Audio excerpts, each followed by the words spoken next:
آپ اس کا سہارا لیں گی. یہ اچھی بات ہے. یہ شوہر کی ذمہ داری ہے کہ جب اللہ نے نوازا ہے تو بخل سے کنجوسی سے کام نہ لے ورنہ وہ گنہگار ہوگا. اور یاد رکھیں شوہروں کو مردوں کو چاہیے اللہ اور اس کے رسول صلی اللہ علیہ وسلم نے سکھایا ہے کہ وہ اس کے اخراجات بوجھ سمجھ کر نہ اٹھائیں بلکہ اپنا فرض سمجھ کر اور ایک عبادت سمجھ کر. اللہ کے رسول صلی اللہ علیہ وسلم نے تو یہاں تک فرمایا کہ ایک آدمی اللہ کے راستے میں مال خرچ کرتا ہے مسجد میں مدرسے میں اور ایک آدمی کسی غلام کو آزاد کرانے میں جو اعلیٰ درجے کی نیکی ہے غلام کو آزاد کر دینا اعلیٰ درجے کی نیکی اس میں ایک مال خرچ کرتا ہے اور ایک آدمی اور کسی کارج خیر میں لگاتا ہے اور ایک آدمی اپنا مال اپنے بیوی بچوں پر بھی خرچ کرتا ہے. تو اللہ کے رسول صلی اللہ علیہ وسلم نے ارشاد فرمایا کہ جو مال جو روپیہ پیسہ اپنے بیوی بچوں کے نان و نفتے میں اخراجات میں کام آئے گا اس کا ثواب سب سے زیادہ بڑا ہوا ہے. یاد رکھیں یہ نہ سمجھیں کہ یہ بیکار جا رہا ہے. اپنے بیوی بچوں پر ان کے کھانے پینے میں کپڑوں میں دیگر اخراجات میں جو ہم لگا رہے ہیں وہ سب بیکار جا رہا ہے ویسٹ ہو رہا ہے. ایسا نہیں. اللہ تبارک و تعالیٰ کے یہاں یہ بھی عبادت ہے. حلال کمانا اور حلال کمائی کے ذریعے سے بیوی بچوں کی ضروریات کا انتظام کرنا ان کو کھلانا پلانا پہننے اوڑھنے کا انتظام کرنا رہائش کا انتظام کرنا اپنی حیثیت کے مطابق یہ بھی ایک فریضہ ہے یہ بھی ایک عبادت ہے اور یہ بھی ایک کار ثواب ہے یہ بھی ایک نیکی ہے. اس میں کمی کرے گا تو اللہ تبارک و تعالیٰ کے یہاں جواب دہ ہوگا. تو یہ تو شوہر کی ذمہ داری ہے. لیکن عورت کے لیے جو تعلیم دی گئی ہے وہ یہ کہ کفایت شعاری سے کام لے. اللہ تبارک و تعالیٰ نے جس حال میں رکھا ہے اس حال میں رہے.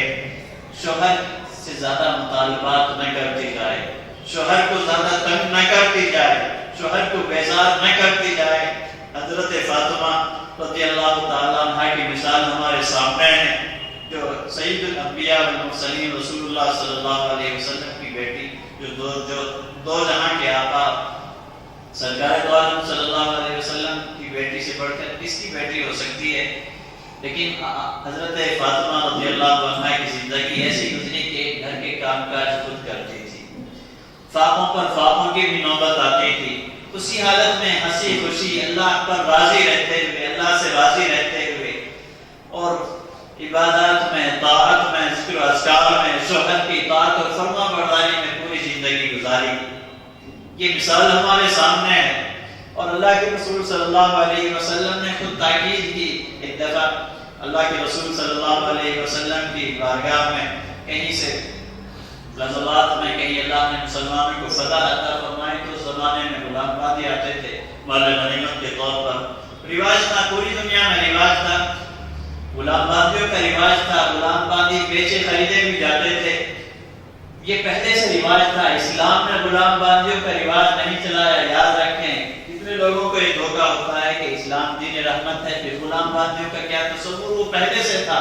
اسلام نے تو ان کے حقوق بتائے. اسلام سے پہلے غلام باندھیوں کے کوئی حقوق نہیں جانتا تھا. جانوروں سے بدتر ان کی زندگی ہوتی تھی. اللہ کے رسول صلی اللہ علیہ وسلم نے ان کے حقوق بتائے ان کو آزاد کرنے کے فضائل بتائے بشارتیں سنائی ثواب بتایا. تو بہرحال ایک دفعہ غلام باندھی آئے اللہ کے رسول کے پاس تو مستحقین ضرورت مند حضرات خادم حاصل کرنے کے لیے غلام اور باندھی حاصل کرنے کے لیے آنے لگے. حضرت علی رضی اللہ عنہ کو معلوم ہوا تو آپ نے فرمایا کہ فاطمہ آپ بھی اللہ کے رسول صلی اللہ علیہ وسلم کے پاس اپنے والد کے پاس جائیں ایک باندھی لے آئیں. کام کاج میں مدد ملے گی سہولت ہوگی. سارا کام کاج آپ خود کرتی ہیں. شوہر خیال کر رہا ہے اور شوہر کہہ کر کے بھیج رہا ہے اپنی بیوی کو کہ اپنے ابا محترم کے پاس آپ جائیں. حضرت فاطمہ رضی اللہ عنہ حضرت علی کے کہنے پر گئی اور اللہ کے رسول صلی اللہ علیہ وسلم کی بارگاہ میں حاضر ہوئی. لیکن وہاں دوسرے حضرات بیٹھے ہوئے تھے تو شرم کی وجہ سے نہیں کہہ سکی. واپس آ گئی. پھر اللہ کے رسول صلی اللہ علیہ وسلم خود تشریف لائے اور معلوم کیا کہ کس غرض سے آنا ہوا تھا اور پھر خاموش واپس آ گئی. تو حضرت فاطمہ رضی اللہ عنہا نے عرض کیا کہ ایسی ایسی بات تھی. تو اللہ کے رسول صلی اللہ علیہ وسلم نے تاکید فرمائی کہ فاطمہ اے میری پیاری بیٹی اللہ سے ڈرتی رہو اپنے گھر کے کام کاج خود کرتی رہو اور یاد رکھو خادم سے بڑھ کر، باندی سے بڑھ کر میں ایک چیز تمہیں دیتا ہوں جو اس سے زیادہ قیمتی دولت ہے، وہ تسبیحات آپ صلی اللہ علیہ وسلم نے تعلیم فرمائی، سبحان اللہ، الحمدللہ، اللہ اکبر، اور فرمایا کہ ایک خادم سے بہتر ہے۔ تو اللہ کے رسول صلی اللہ علیہ وسلم کی تعلیم تو یہ ہے۔ اور گھر کے کام کاج عورتوں کے لیے یاد رکھیں کہ یہ بوجھ نہیں، یہ مصیبت نہیں، یہ کوئی پریشانی اور بیزاری کی چیز نہیں، بلکہ یہ عبادت ہے۔ جس طرح نماز پڑھنا عبادت ہے، یہ تو اللہ کا حق ہے، سب سے بڑھ کر تو فرض کی ادائیگی، اللہ کے فرض کو ادا کرنا۔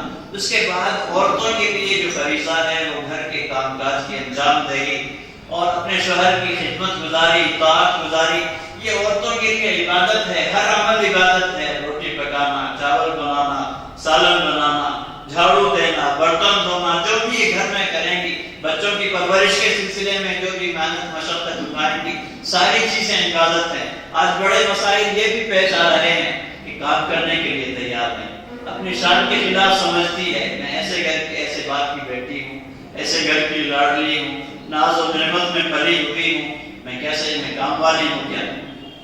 یہ بڑے مسائل، انہی باتوں کو بنیاد بنا کر جھگڑے اور پھر طلاق و کھلے تک نوبتیں پہنچ رہی ہیں۔ اللہ حفاظت فرمائے۔ تو یاد رکھیں اس کا حل یہ ہے کہ اللہ کا خوف دلوں میں ہو، اپنے فرض منصبی کو سمجھیں اور یہ تصور ذہن میں رہے، یہ خیال جمائے رکھیں کہ دنیا مسلمان کے لیے عیش اور آرام کی جگہ نہیں ہے۔ جیسا کہ میں نے بتایا، وہ تو شوہر کا فرض اپنی جگہ ہے کہ اپنی حیثیت کے مطابق بیوی کے لیے ساری سہولیات کا انتظام کرے، لیکن بیوی کا فرض یہ بنتا ہے کہ عیش کے آرام کی فکر میں نہ رہے، بلکہ جہاں تک ہو سکے اپنے فرض کو نبھائے، شوہر کی اطاعت گزاری، فرما برداری، اس کی رضا جوئی میں کوئی کوتاہی نہ کرے۔ اسی میں عافیت ہے، اسی میں عزت ہے، اور اسی میں زندگی کامیابی کے ساتھ گزاری جا سکتی ہے، خوشگواری آ سکتی ہے۔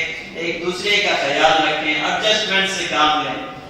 اگر صرف قانونی طریقے پر ڈٹے رہیں گے کہ نہیں یہ میرا کام نہیں، یہ میری ڈیوٹی نہیں، میں کیوں کروں، شوہر یہ کہے کہ گھر کے کام کاج میں ہاتھ بٹانا یہ میرا کام نہیں، یہ تو عورت کا کام ہے، عورت کہے کہ یہ میرا کام نہیں، یہ تو مرد کی ذمہ داری ہے، اس طرح اگر کرتے رہیں گے تو بات بڑھتی رہے گی، تلخیاں آتی رہیں گی، رشتوں کے ٹوٹنے کی نوبتیں آتی رہیں گی۔ اللہ اس کے رسول صلی اللہ علیہ وسلم نے جو تعلیم دی ہے کہ محبت کا برتاؤ ہو، محبت میں سب کچھ چلتا ہے، اس کا کام یہ بھی کر سکتا ہے، یہ اس کا بھی کام کر سکتی ہے، ایک دوسرے کا ہاتھ بٹا سکتے ہیں، ایک دوسرے کے کام آ سکتے ہیں۔ تو محبت یہ سب سے بڑی مطلوب چیز ہے۔ میاں بیوی کے درمیان محبت اللہ اور اس کے رسول کو اتنی زیادہ پسند ہے، جتنی زیادہ محبت ہوگی اللہ اور اس کے رسول کی خوشنودی اتنی ہی زیادہ حاصل ہوگی۔ یہاں تک آتا ہے روایت میں کہ میاں بیوی ایک دوسرے کو دیکھ کر محبت کے جذبات سے مسکرائیں، اللہ تبارک و تعالیٰ خوش ہوتے ہیں، ان کو دیکھ کر مسکراتے ہیں۔ اور جہاں آپس میں ناراضگی اور تلخی ہوتی ہے تو اللہ تبارک و تعالیٰ ناراض ہوتے ہیں۔ تو بہرحال مسائل کا سب سے بڑا حل یہ ہے کہ دلوں میں ایمان ہو، ایمان کامل، یقین ہو، پکا سچا کہ ہماری اصل زندگی آخرت کی زندگی ہے، اور یہاں اگر ہم ہم طرفی کا معاملہ کریں گے، ایک دوسرے کو ستائیں گے، ایک دوسرے کو تکلیف پہنچائیں گے، اللہ اور اس کے رسول کے احکام کی خلاف ورزی کریں گے، تو اللہ کے سامنے ہمیں جواب دینا ہے، اس کی سزا بھگتنی ہے۔ تو دلوں میں ایمان کامل ہو، تقویٰ ہو، اور آپس میں محبت ہو، گہری محبت ہو۔ جب محبت گہری ہوتی ہے تو پھر عیوب اور خامیاں نظر نہیں آتی۔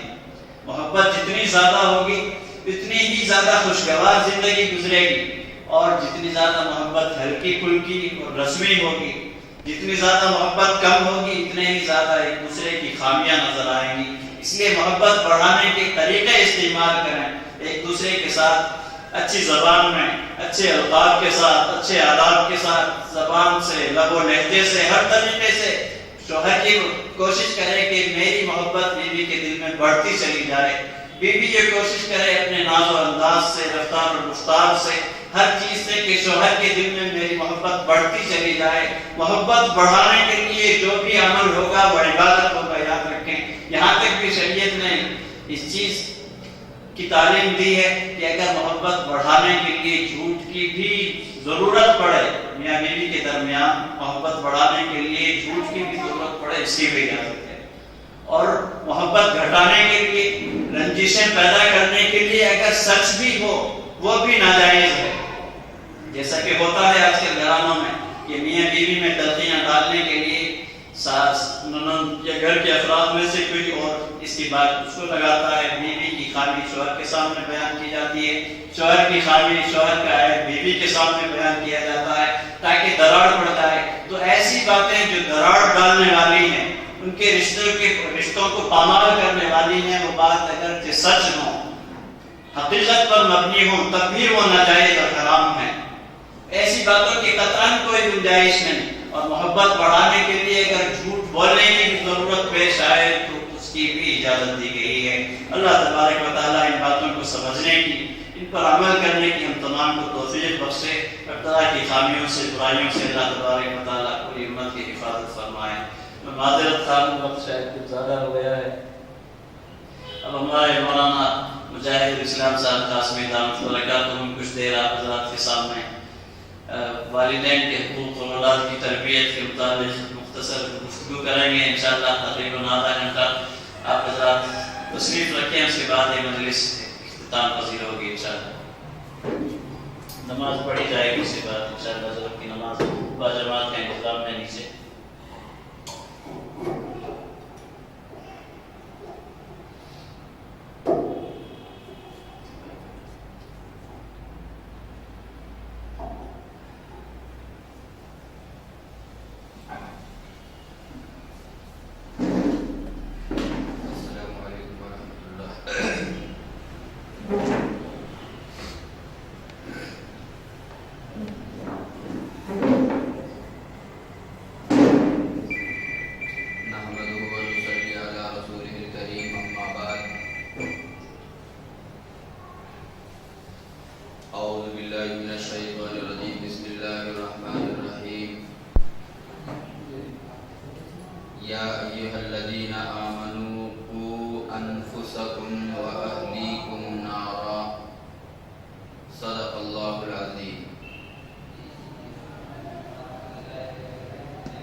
سب سے پہلے میں مبارکباد دوں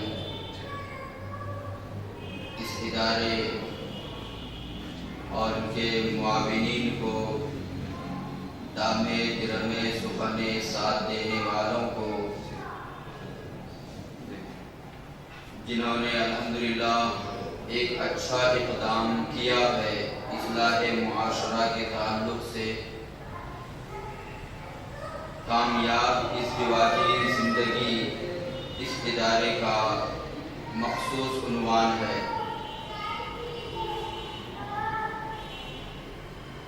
اصل میں ازدواجی زندگی اگر سدھر جائے تو زندگی کے اکثر مسائل الحمدللہ کامیاب ہوں گے اور خوشگوار ہوں گے. اس لیے کہ زندگی کے بہت سارے مسائل کا انحصار اور دار و مدار ازدواجی زندگی پر ہے. بہرحال ابھی ہمارے حضرت مفتی صاحب دامت برکاتہم اس عنوان پر آپ سے گفتگو فرما رہے تھے. مجھے جو حکم ہوا ہے اولاد کی تربیت اور ماں باپ کے حقوق پر اس تعلق سے بات کرنے کے لیے، قرآن و حدیث کی روشنی میں چند جھلکیاں اور چند باتیں میں آپ کے سامنے اسی تعلق سے پیش کروں گا. زیادہ وقت آپ کا نہ لوں گا. انشاءاللہ مختصر سے وقت میں اپنی بات کو پوری کرنے کی کوشش کروں گا. جو چند ضروری باتیں ہمارے ذہن میں ہیں. بزرگوں اور دوستوں اور پردہ نشین ماں بہنوں، سب سے پہلی بات تو یہ سمجھیے الحمدللہ اسلام وہ پیارا اور پاکیزہ مقدس مذہب ہے جس نے انسان کی زندگی کے لیے مکمل رہنمائی کی. ہمارے بچے ہیں، اللہ تبارک و تعالیٰ نے ہمیں اولاد دیا، اللہ نے ہمیں اولاد سے سرفراز فرمایا، یہ اللہ کی ایک بڑی نعمت ہے. اب ہر نعمت وہ نعمت اور مفید فائدہ بخش اسی وقت ہوگی جب ہم اس کا صحیح استعمال اور اس کی قدر کریں گے. مثال کے طور پر صحت دیا، ہم اس کی حفاظت کریں گے تو یہ ہمارے لیے نعمت ہے. چھوڑ دیا، صحت خراب ہو جائے گی. دولت دیا اللہ نے، یہ اللہ کی نعمت ہے، اس کا صحیح استعمال کریں گے تو یہ ہمارے لیے نعمت ہے. اور اس کو غلط استعمال کریں گے، اس کی حفاظت نہیں کریں گے اور صحیح مقام پر بجا مقام پر اس کا استعمال نہیں کریں گے تو یہی ہمارے لیے جان مصیبت بن جائے گی اور وبال جان بن جائے گی. الغرض ہر نعمت جب تک ہم اس کی حفاظت کر رہے ہیں، اس کی قدر کر رہے ہیں تو وہ ہمارے لیے مفید اور فائدہ بخش ہے. اولاد یہ اللہ کی ایک نعمت ہے. جب ہم اولاد کی صحیح تربیت کریں گے اور اس لائق بنائیں گے تو یہ ہمارے لیے آنکھوں کی ٹھنڈک ہے. آنکھوں کی ٹھنڈک ہے. بیوی اور بچے جب اچھے ہوں گے تو یہ آنکھوں کی، جان کی، دل کی ٹھنڈک ہے، یہ سرور ہے.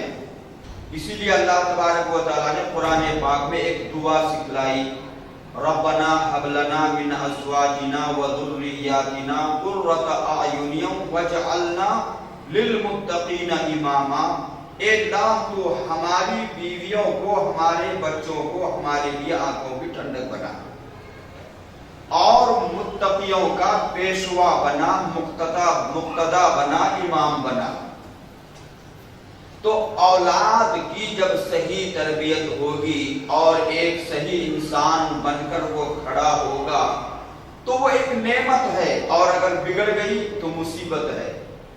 بچہ الحمدللہ اچھا پڑھا لکھا، ایک ہونہار بنا، کامیاب بنا تو ماں باپ ہمیشہ خوش رہتے ہیں اور خوشی سے اپنے لوگوں میں اس کا تذکرہ کرتے ہیں، یہ میرا بچہ ہے، الحمدللہ اتنا کامیاب ہے، اتنا فرما بردار ہے، اتنا ہونہار ہے، تو خوشی کا اظہار کرتے ہیں.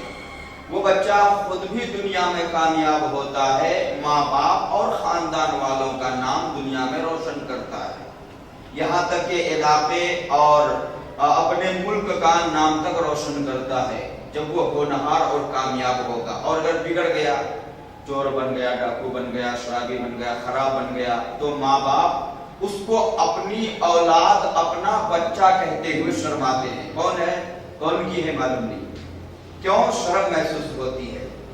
تو اولاد اچھی بنے اور نیک بنے، صحیح بنے، یہ ماں باپ کے ہاتھوں میں ہے، ماں باپ کی ذمہ داری ہے.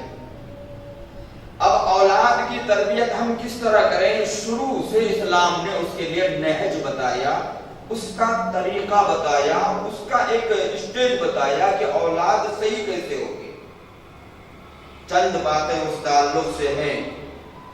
بتایا کہ سب سے پہلی چیز اولاد کے بہتر بننے کے لیے ایک سچا مسلمان ہو، نیک انسان ہو، متقی ہو، پرہیزگار ہو، دیندار ہو، نمازی ہو، اللہ رسول کا مطیع اور فرما بردار ہو، اور دنیا کے حساب سے وہ اپنے گاؤں، اپنے محلے، اپنے شہر، اپنے ملک، اپنے خاندان کا وہ ایک اچھا انسان ہو، ایک اچھا شہری ہو، اور قوم و ملت کا رہبر و رہنما ہو، اور ہر اچھے کام میں حصہ لینے والا ہو، دنیاوی اعتبار سے بھی عزت دار اور اخروی اعتبار سے الحمدللہ دیندار، پرہیزگار اور جنت کا حقدار.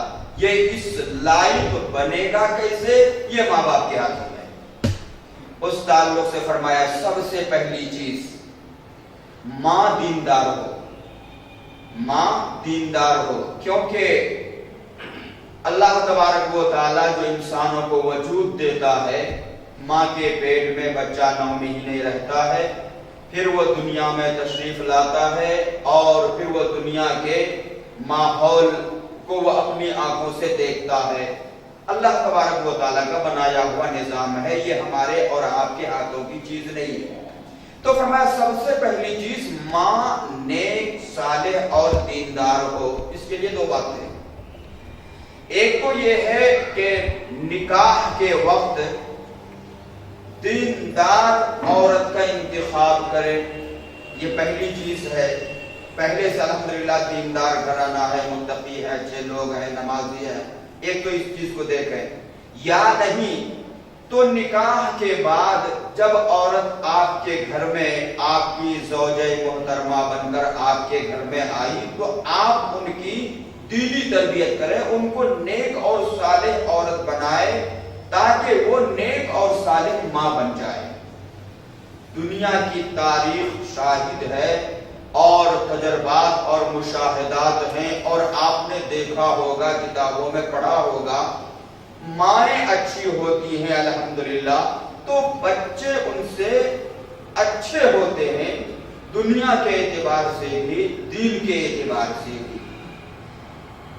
ہزاروں مثالیں ہیں، میں آپ کو کہاں مثالیں دوں اس مختصر سے وقت میں۔ اتنے اولیاء کرام دنیا کے اندر تشریف لائے، آپ تاریخ اٹھا کر دیکھیں، یہ بڑے بڑے علماء کرام، اکابرین، بزرگان دین، اولیاء کرام، قطب، غوث، ابدال، آپ ان کی تاریخ اٹھا کر، ان کی سیرت اور ان کی سوانح اٹھا کر آپ مطالعہ کریں تو ان لوگوں کے اس مرتبے پر پہنچنے کے لیے جو چیز کار فرما تھی وہ ماں کی تربیت تھی۔ حضرت خواجہ معین الدین اجمیری چشتی رحمت اللہ علیہ ایک مرتبہ گھر کو آئے اور اللہ تبارک و تعالیٰ نے ان سے اتنا بڑا کام لیا دین کا کہ ہندوستان کے اندر الحمدللہ کتابوں میں لکھا ہے کہ 90 پر 5 لاکھ غیر مسلم ان کے ہاتھ پر ایمان قبول کیے، حضرت خواجہ اجمیری رحمت اللہ علیہ کے ہاتھ پر براہ راست، اور پھر ان کے مریدین، ان کے شاگردوں اور وسیلہ در وسیلہ کتنے لوگ ہزاروں لاکھوں ایمان قبول کیے، یہ الگ ہے۔ تو ایک دن حضرت خواجہ اجمیری رحمت اللہ علیہ گھر کو آئے تو لوگ ان کی کچھ تعریف کرنے لگے کہ الحمدللہ اللہ نے آپ سے اتنا کام لیا، یہ ہے وہ ہے، ان کی کچھ تعریف کیا۔ تو حضرت خواجہ اجمیری رحمت اللہ علیہ کی ماں سن رہی تھی، انہوں نے لوگوں کو مخاطب کر کے کہا کہ بیٹے کی تعریف کرتے ہو، ماں کو چھوڑ دیتے ہو، تم جانتے ہو کہ میرا بیٹا اس قابل کیسے بنا؟ یہ اس قابل اس لیے بنا کہ بچپن میں جب یہ دودھ پیتے تھے تو کبھی بغیر وضو کے میں نے اس کو دودھ نہیں پلایا۔ تو یہ ماں کی تربیت کا نتیجہ تھا۔ اس طرح ہزاروں واقعات ہیں، آپ نے شاید سنا ہوگا حضرت قطب الدین بختیار کاکی رحمت اللہ علیہ جب یہ بچے تھے اور جب مکتب جانے کے قابل ہوئے تو ایک استاد کے پاس لے گئے، لے جا کر بٹھایا کہ آپ ان کو پڑھا دیجئے۔ استاد کے پاس لے گئی تو استاد نے کہا بیٹا پڑھو بسم اللہ، تو بسم اللہ پڑھا اور اس کے بعد 14 پارے قرآن پاک پڑھنا شروع کر دیا، وہاں سے قرآن پاک حفظ سنانا شروع کر دیا۔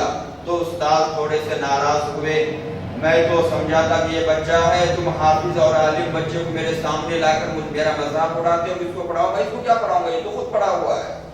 ماں کے سامنے لے جا کر شکایت کیا تو ماں نے آنکھوں میں آنسو لاتے ہوئے کہا کہ خدا کی قسم اس کا علم مجھے بھی نہیں ہے، مگر بتایا کہ 14 پارے کے وہ حافظ ہو چکے تھے بچپن میں۔ تو ماں نے کہا کہ جب یہ میرے پیٹ میں تھے تو میں اس وقت قرآن پاک تلاوت کیا کرتی تھی، اور ان ایام میں نے 14 سپارے قرآن پاک کے تلاوت کیے تھے۔ تو یہ اللہ نے اپنے احسان، اپنی مہربانی سے میرے بچے کو حفظ یاد کرا دیا۔ تو یہ ماں کی تربیت کا نتیجہ ہے۔ تو بتایا کہ بہرحال واقعات اور باتیں تو بہت ہے، چند بات